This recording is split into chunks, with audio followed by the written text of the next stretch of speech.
राधे राधे, जय श्री राधे। आशा करती हूँ आप कुशल मंगल होंगे। और आज मैं अपना पता है ब्लॉग कहाँ से शुरू कर रही हूँ, अपने मंदिर से। तो मंदिर से शुरू करा है तो इसका मतलब जो भी हमारी आज ब्लॉग में बातें होंगी वो मंदिर के ही द्वारा होंगी।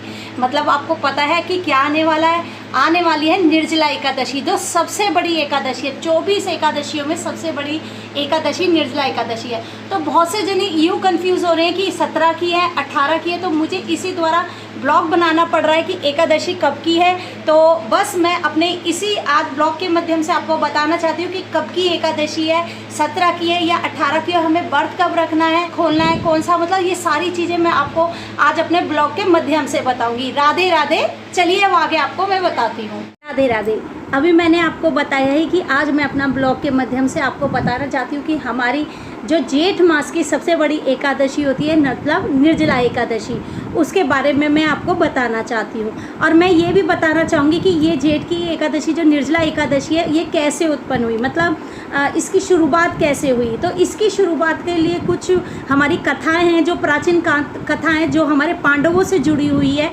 तो मैं पहले आपको वो कथा सुनाना चाहती हूँ। आपको ये बताना चाहती हूँ कि जब हमारे पांडव थे, आपको पता ही है कि हमारे जो पांडव थे उनसे श्री कृष्ण का बहुत प्रेम था। तो एक दिन क्या हुआ, श्री कृष्ण जी और पांडव आपस में मतलब बातें कर रहे थे। तो हमारे पांडवों ने, चारों भाइयों ने कहा कि क्या नाम है, भीम जी से। और आपको पता है भीम जी खाना बहुत खाते थे। तो भीम जी से बोला कि भाई किसी दिन अन्न भी छोड़ दिया करो। तो वो सब हंसी उड़ा रहे थे, मतलब उनका मजाक उड़ा रहे थे कि भाई किसी दिन अन्न भी नहीं खाना चाहिए, हमें अन्न छोड़ दो। तो भीम ने कहा कि आप मेरी हंसी मत उड़ाइए, मेरे से ये चीज़ नहीं हो सकती है।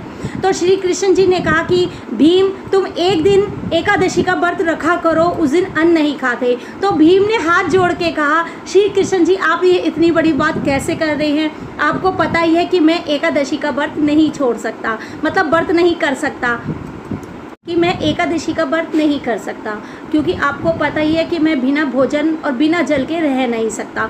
वो तो ऐसी तरीके के हैं कि अगर वो भोजन भी प्राप्त कर ले तो उसके थोड़ी देर बाद वो ये फिर कहने लग जाते हैं कि मुझे भोजन चाहिए। तो इसीलिए ही वो बिना भोजन के नहीं रह सकते। तो उन्होंने कहा कि इसका क्या करूँ। श्री कृष्ण जी ने बोला कि आप मुझे बताइए, मुझे भी पता है कि भाई एकादशी वाले दिन भोजन नहीं करते हैं और इसका पाप भी मुझे लगेगा क्योंकि मैं अन्न नहीं छोड़ सकता। तो श्री कृष्ण जी ने उन्हें उपाय बताया कि एक दिन पांडवों की मुलाकात हुई हमारे वेद व्यास जी से। तो वेद व्यास जी से जब बातें हुई तो भीम जी ने वेद व्यास जी से कहा कि आप मुझे कोई उपाय बताइए कि मैं भोजन त्याग नहीं कर सकता एक दिन जो एकादशी आती है। तो वेद व्यास जी ने बोला आप एक काम कीजिए, अगर आप भोजन नहीं बिना रह सकते तो आप एक काम कीजिए, 24 एकादशी में जो सबसे बड़ी एकादशी आती है वो है निर्जला एकादशी। जो निर्जला एकादशी है उस दिन अन्न और जल आपको ग्रहण नहीं करना है, तो आपको सारी एकादशी का पुण्य लग जाएगा। तो भीम जी ने उनकी आज्ञा मानी और उन्होंने जब निर्जला एकादशी आई तो उन्होंने निर्जला एकादशी का व्रत रखा, जिनमें उन्होंने जल नहीं लिया और भोजन नहीं करा। लेकिन अगले दिन जब वो सुबह प्राप्त हुआ, सूर्य उदय हुआ, तो वो मूर्छित हो गए, मतलब बेहोश हो गए, उनसे रहा नहीं गया। तो फटाफट चारों भाइयों ने मिलकर और उन्होंने उनको जल दिया, तुलसी दल दिया और उनका व्रत खुलवाया। और उन्होंने हाथ जोड़ा कि आज के बाद से मैं पूरी एकादशी ना होकर निर्जला एकादशी का व्रत रखा करूँगा, जिसमें मैं जल ग्रहण नहीं किया करूँगा और न ही भोजन ग्रहण करूँगा। जब से ही हमारी ये निर्जला एकादशी भी है। वैसे देखा जाए तो हमारे बड़े बूढ़े बहुत सारी कथाएं सुनाते थे, जिसमें से कुछ कथा मैंने आपको पांडव की सुनाई है। और बस आपको पता ही है निर्जला एकादशी सबसे बहुत बड़ी एकादशी है और इसका बहुत महत्व होता है। बहुत से जने होते हैं जो हमारे बड़े बूढ़े होते, कोई होते हैं वो व्रत नहीं रख सकते हैं, बहुत परेशानियां होती हैं, या हम जैसे हैं या हमारी जैसी महिलाएं हैं वो व्रत नहीं रख पाती है। वैसे मैं व्रत रखती हूँ, पक्ष और शुक्ल पक्ष दोनों ही मैं एकादशी का व्रत रखती हूँ। और मेरा व्रत में ये है कि मैं ये नहीं कहती कि बहुत से जने ये मैं आपके ऊपर कहूँ कि आप व्रत रखिए, मत रखिए, पर लेकिन मेरी कोशिश ये कीजिए कि आप उस दिन अन्न नहीं खाएं। और अन्न ना खा के कितनी चीज़ें फलाहार हैं हमारी, आप उन्हें भी खा सकते हैं। और अगर आप सारी नहीं रख सकते तो ये सबसे बड़ी एकादशी है निर्जला एकादशी, तो आप उसमें आप निर्जला एकादशी व्रत रख सकते हैं। अगर वैसे मेन देखा जाए तो निर्जला एकादशी बनिए निर्जल, मतलब निर्जला, बिल्कुल हमें जल नहीं लेना। जो सूर्य उदय हमारा होगा 5 बजे से जो उदय होगा उसमें से लेकर जो हमारा भोर तक का, जो अगले दिन का जो भोर का सूर्य उदय उसमें तक हमें जल नहीं ग्रहण करना चाहिए। वो सबसे बड़ी एकादशी होती है जो हमारी निर्जला एकादशी होती है। लेकिन ये होता है कि छोटे बच्चे और जो हमारे बड़े बूढ़े हैं उनके लिए हम नहीं कह सकते हैं, वो सिर्फ भगवान ओम नमो भगवते वासुदेव का जाप करें। और ये सबसे बड़ा है कि आप पूरे दिन भगवान ठाकुर जी की सेवा करें, उनको पीले वस्त्र पहनाएं, उनको बहुत सुंदर सुंदर फलाहार का भोजन कराइए। आपको पता ही है कितने सारे फलाहार मिल जाते हैं, और आज तो गर्मी का इतना हो रहा है। और आपको एक चीज़ और बताऊं, निर्जला एकादशी से पहले हमारा आता है दशहरा, जिसमें हमारा गंगा स्नान जो सबसे बड़ा होता है वो हमारा निर्जला एकादशी से होता है। पर लेकिन जो हमारा दशहरा का जो नहान है वो हमारा कल का है, मतलब संडे का है, मतलब रविवार का दिन का है। लेकिन जो हमारी निर्जला एकादशी है वो हमारी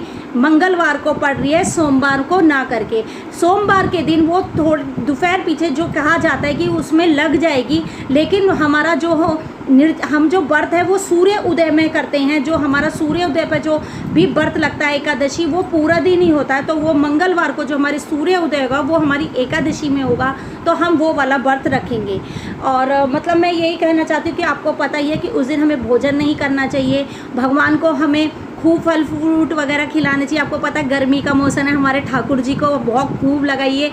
और मैं तो आपसे ये चाहती हूँ कि निर्जला एकादशी पे जल का बहुत बड़ा दान होता है। आपको पता है आपके घर में भी और हमारे बड़े बूढ़े भी एक मटका लेते थे, उसमें मीठा जल भरते थे, खरबूजा रखते थे, और गर्मी है तो पंखा दिया जाता था। इसका बहुत बड़ा महत्व होता है, और इसका ये सबसे बड़ा जो दान होता है वो जल का ही दान होता है।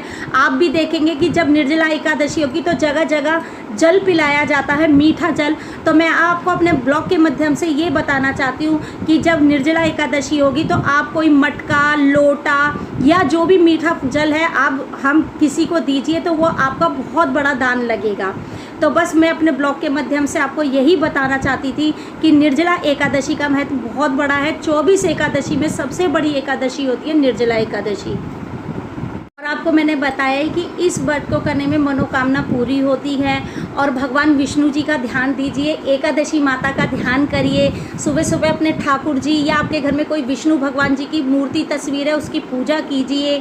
और मतलब खूब भगवान ओम नमो भगवते वासुदेवाय, हरे कृष्णा कृष्ण कृष्ण हरे हरे, हरे राम राम राम का जाप कीजिए।